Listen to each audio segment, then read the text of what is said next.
ऐसे माहौल में एक 15 साल का लड़का नीली शर्ट पहने अपने कमरे में अकेला बैठा था। उसकी आंखें कंप्यूटर स्क्रीन पर जमी हुई थी।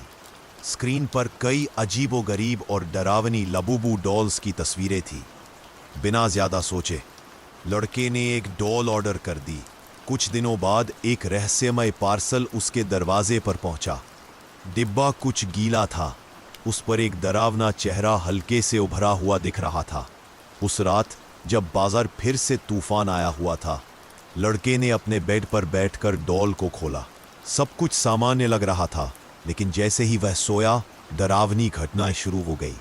डॉल धीरे धीरे कमरे की छत पर चलने लगी। उसके मुंह से खून टपक रहा था। फिर और भी डॉल्स छत से नीचे उतरने लगी, सीधा लड़के की तरफ। अचानक लड़का चीख के साथ उठ बैठा।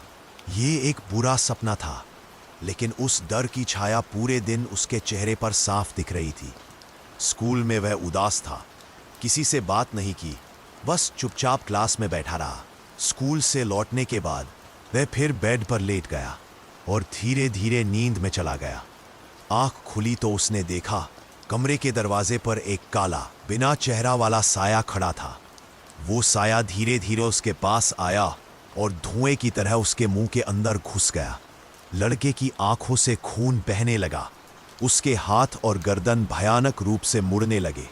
उसकी उंगलियां और हड्डियां तुड़ तुड़ कर टूटने लगी और फिर उसका पूरा शरीर कमरे में चारों ओर फट गया, जैसे किसी अदृश्य ताकत ने उसे अंदर से चीर दिया हो।